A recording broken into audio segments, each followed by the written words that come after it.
Hey guys, what is up? If you are in the market looking to open a foreign brokerage account but can't seem to find one that offers zero commission trading, have fractional shares trading, and at the same time being highly regulated and have a long track record, basically the perfect broker, but sadly it does not exist outside of the US yet. Fret not, because in this video I'm gonna share with you the next best alternatives and justify to you why you might want to reconsider what I think are the 6 key elements before you decide to go with any brokerage firm. So to save your time, I will give you my recommendations up front. If you want to invest in the US market or the global market, then I highly recommend you to go with TD Ameritrade or Interactive Brokers. Or if you don't want to pay the inactivity fees, then you can go with TradeStation Global, which is a white label for interactive brokers, and I myself is using TradeStation Global. As for the reason why I recommended these 3 brokers, here's why. They offer one of the lowest commission fee, they are highly regulated, they are listed on the stock exchange except for TradeStation Global. They have more than 35 years of track record and have went through series of financial crises and still emerge as one of the best brokers out there. Anyways, I am sharing with you to create awareness so that our money, we as a retail investor, is protected with the right brokerage firm. So without further ado, let's jump right into today's main content. When it comes to selecting a foreign broker, I boil it down to 6 key aspects that you need to take into consideration. And number 1 is commission fees. Don't open a brokerage account just because the fees are cheap. And I know some brokers even offer zero commission trading, thanks to Robinhood, who started the zero commission trading and revolutionized the brokerage industry. Look, I'm not against zero commission trading, but when things are free, you can't help but ask the question, how does the brokers make money if they don't charge you anything? Well, the truth is, some brokers, if not all brokers, profit from the interest generated from the cash that you deposit into the brokerage firm, which is exactly the reason why the brokers insist for you to have a minimum cash balance in your account. Besides, some of them also profit from the margin interest. Simply put, they give you the power to leverage, and in return, they charge you a very high interest rate on that amount. And to some extent, some of them even profit from execution spread, regulatory fees, and marketing campaigns and whatnot. So now you know, my general thumb rule for brokerage fee is less than $2 per trade, and anything more than that is too much. Whether is it zero commission trading, $1.50 or $2 per trade, I myself went through the local bank route, which charges me $25 per trade, and I can tell you that it is pain as hell to buy and sell every time. Anyways, my point is, brokerage fee or commission fees shouldn't be the deciding factor when you choose any brokerage firm. Look beyond that. And that leads me to my second point of the day, which is the order execution quality.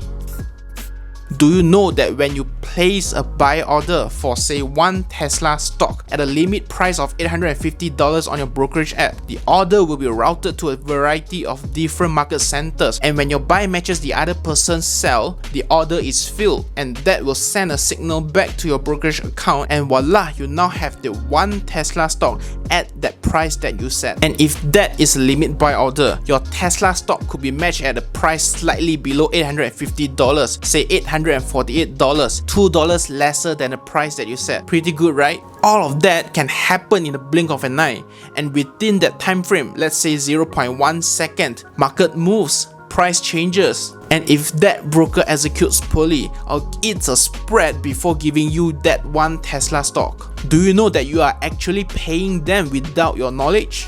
Do you really know if that one Tesla stock was actually sold at $846 and you actually paid $848 to get it? And that is essentially $2 extra that you have paid to your broker without your knowledge. Here's an article by Investopedia stating that as trading costs go to zero, trade execution become more important. I'll link it down below for you to read. There will always be a minute difference between all of the brokerage firms, be it due to their hardware or due to their software algorithms or whatnot. These small differences will cost you a lot in the long run, especially if you are a day trader or a frequent trader. Also, as a treat for you for watching this video, I'm gonna share this very interesting research outcome produced by stockbrokers.com, dated January 2021, very fresh. Basically, they are a stock brokerage comparison website, and they ran a series of tests to find out which brokerage has the best execution quality. I won't bore you with how the test was done, so here's the result. No surprise, Fidelity, a US only broker, and Interactive Brokers emerged as the winner for the best order execution quality. So if a non-US resident like me and you can't open a Fidelity account, then that leaves us with the option to go with Interactive Brokers. Anyway, I will put the link down in the description box below. Feel free to have a read and verify the information yourself. And the third thing I want to bring out is the minimum balance. I will make this obvious. The reason why I highlighted this is because I've seen too many people avoided TradeStation Global as it requires a minimum balance of $1,000 if you request it via email. And no, I'm not sponsored by TradeStation Global or Interactive Brokers to say this. And in fact, I don't even have an affiliate link down in the description box below. So that tells you I'm not trying to sell you anything. And I'm genuinely recommending TradeStation Global to you because I personally myself enjoy using their product. And those of you that have opened a TSG account after watching my previous videos, you know what I'm talking about. I know $1,000 could be a lot of money to you, especially if you are just started, and I don't blame you for that. But if you can't afford that $1,000 or 4,000 ringgit, then I would highly encourage you to save up before you jump your gun into the foreign market. Don't get me wrong, I'm not discouraging you from investing. Instead, I don't want you to have the fear of missing out and just simply pick a broker and get your hands onto any stock. Just remember, we are in this for the long-term horizon. This is a marathon, not a sprint race. See, the point I'm trying to make here is you will be investing for quite some time, 5, 10 or 20 years at least. And just because there is a small entry threshold of $1,000 should not stop you from the ultimate goal of wealth creation with a reputable brokerage firm. I'll be honest with you, if you have less than that to spare and you really want to start out, just know that 50% return on $1,000 is only $500, and that is nothing at the grand scheme of things. So I hope you will take that into serious consideration. And number 4 is fractional shares trading. And I know what you're thinking. You probably heard that Robinhood or eToro or Trading 212 offers fractional shares trading, which is so cool. And I got to be honest with you, I know how you feel because I was in the same freaking situation when I was looking for a foreign broker to invest in the US market, which funny enough is exactly the reason why I compared 7 brokers previously. I kept trying and kept looking for the best brokers that offers fractional shares trading and commission free trading, and ended up with all of those accounts. Call me stupid, but if my experience helped you by any means, you are welcome. I know fractional shares is sexy on the surface. You can now own a piece of Amazon, Berkshire Hathaway, Google, Tesla and whatnot without the need to purchase that one full share which costs like a bomb. But to be honest, I think instead of harping on fractional shares trading, you can also look for alternatives. If you want to own a piece of Amazon or Google, then you can consider QQQ ETF, which tracks the top 100 US technology companies. Or if you want to own a piece of Tesla, then you can also consider alternatives like the ARK ETFs, which usually has an exposure of around 10% towards Tesla. I am not giving you an investment advice on what to buy, but I think the alternatives are not bad either. In Chinese or Hokkien to be exact, we have this saying, Bohu uhe pun esai, which directly translates to say that if you can't afford the big fish, then the prawn will suffice. It's not as good as the big fish, but it's better than nothing.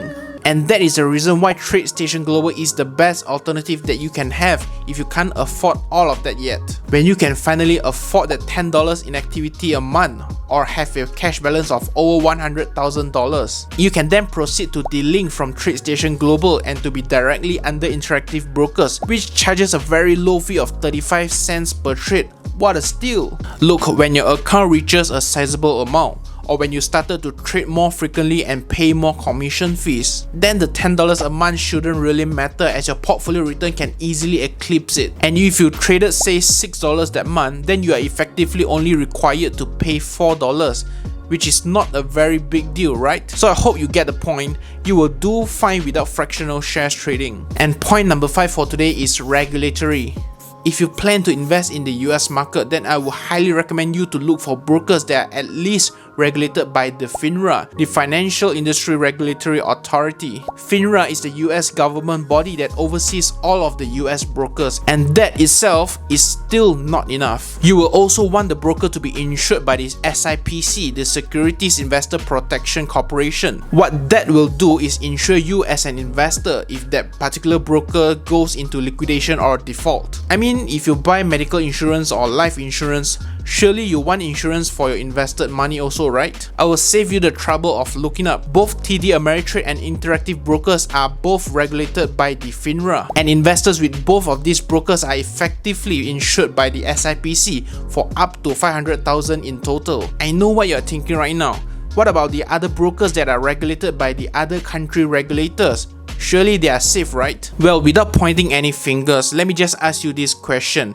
If, touch wood, the brokers went into liquidation due to unforeseen global economic crisis or whatever, do you think those regulators will pay your money back? I highly doubt so, which is precisely the reason why you need the insurance by SIPC, else you will be left with nothing when shit really happens. And one more thing I need to stress out here, please, for the sake of humanity, don't be blindsided by the marketing campaigns and online advertisements. There is a reason why companies pay for advertisements, to gain traction, to gain traffic, because their product is good products. They don't do advertisements, they let the product speak for themselves. Have you ever seen any ads from TD Ameritrade or Interactive Brokers? No, right? Yet they are still one of the most reputable brokers out there in the market. So let that sink in. And the last point I want to highlight to you is the foreign currency exchange. When it comes to investing in the US market, you will need US dollars. But most of you who are watching this video are most likely non-US residents or just don't have a US dollar account. And I myself is in the same situation as you are. So we all have to convert our home currency to the US dollars, which can be very costly at times. If you are performing foreign telegraphic transfer from your local bank to the US broker to get that US dollar, then you will most likely get charged with a really bad foreign currency exchange. And that's just the way it is. That's the reality, that's the fact. And everyone knows that banks usually charge a very bad foreign currency exchange rate, no doubt about that. Fortunately, people came up with solutions to overcome this problem by using third-party remittance company such as Instaram and TransferWise. The reason why these remittance companies can charge a much better foreign currency exchange rate is because they have a less stringent regulatory compliance. And on the flip side, we have banks which are usually public listed and they have a very high regulatory compliance standard set by the central banks. And all of that requires money and resources, and I don't blame them for that. That is just how things work. So when you choose to convert your currency overseas, I highly recommend TransferWise. They are licensed by Bank Negara Malaysia and also the Monetary Authority of Singapore and whatnot, and that will save you a lot of money in the long run. I am not sponsored by all means to say this. You can do your own comparison and I will let the numbers speak for itself. However, a big however, not all foreign brokers accept funding from third-party companies like TransferWise, and that is the case with TD Ameritrade. And if you don't have the DBS or POSB Singapore account, then most likely you have to fund from Malaysia with foreign telegraphic transfer, which again can cost a lot of money. And that is precisely why I did not use my TD Ameritrade account even though my account got activated and approved. I personally think Interactive Brokers stood out on this, as I can fund my Interactive Brokers account using my CIMB Singapore online savings account. And if you are a Malaysian with no PR status or whatever and you want to open a CIMB Singapore account, I will link it up on the top right corner, so feel free to go and check it out. It is absolutely free and there are no hidden fees or any annual maintenance fees. So those are the 6 key elements that you need to take into consideration before you open a foreign brokerage account. If you are looking for one, get it right from the get-go, and that will save you all the hassle down the road and have the peace of mind that your money is safeguarded with a reputable brokerage firm. There is this saying that goes, buy it nice or buy it twice, and I can't agree enough. Look for the long-term value and don't just judge it based on its price tag. If you are already using another broker, it is totally fine to diversify your portfolio and holdings with another brokerage firm. And hey, I have 6 accounts. but I only use 2 lah. You get what I'm trying to say. Again, I want to emphasize that I am by no means sponsored by any of those brokers here, and I don't even have any affiliate links for them. So if you really want to support my channel, feel free to use my TransferWise link down below, and you will be able to enjoy discount and save on your next international transfer. Help me smack that like button below, subscribe if you haven't already, and do leave a comment down below if this video was helpful, and let the community see how you have benefited from my previous recommendations, and I can't thank you enough for that. And with that said, thank you very much for watching. I hope you enjoyed this one. Stay safe, stay invested, and I will see you in the next one.